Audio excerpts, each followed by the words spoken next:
West ఏషియాలో ఉద్రిక్తతలపై America president Trump మరోసారి కీలక వ్యాఖ్యలు చేశారు. ఇరాన్తో యుద్ధం త్వరలోనే ముగుస్తుందని చెప్పారు. అమెరికాతో అగ్రిమెంట్ కుదుర్చుకునేందుకు ఇరాన్ తీవ్రంగా ప్రయత్నిస్తోందని చెప్పారు. ఘర్షణలపై పూర్తిస్థాయి పరిష్కార మార్గం కోసం చర్చలు ఇంకా జరగాలన్నారు. తాము ఇరాన్ను నిలువరించుకుంటే ఐఆర్జీసీ అణ్వస్త్రాలను తయారు చేసుకుని ఉండేదని ట్రంప్ చెప్పారు. అటు ఇరాన్పై సైనిక చర్యను పూర్తిగా ఆపేయలేదన్నారు. చర్చల తర్వాతే చర్యలు చేపడతామని చెప్పారు. అటు కాల్పుల విరమణ గడువు పొడిగింపునకే కాకుండా శాశ్వత శాంతి అగ్రిమెంటుపైపై అమెరికా మొగ్గు చూపుతోందన్నారు ట్రంప్. అటు ఇరాన్కు ఆయుధాలు ఇవ్వకుండా ఉండేందుకు చైనా అంగీకరించిందని చెప్పారు. ఇరాన్ అమెరికా మధ్య ఘర్షణలు ముగిస్తే క్రూడ్ ఆయిల్ రేట్లు భారీగా తగ్గుతాయన్నారు ట్రంప్.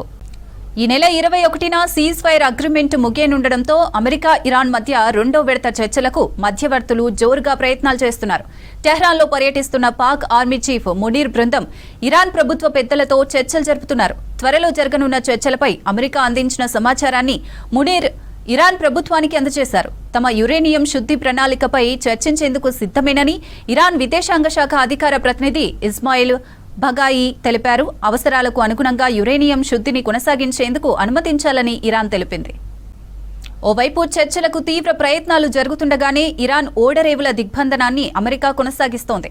అమెరికా నేవీ తక్షణమే హార్ముజ్ నుంచి వెనక్కి వెళ్లకుంటే ప్రాంతీయంగా వాణిజ్య కార్యకలాపాలను అడ్డుకుంటామని ఇరాన్ హెచ్చరించింది.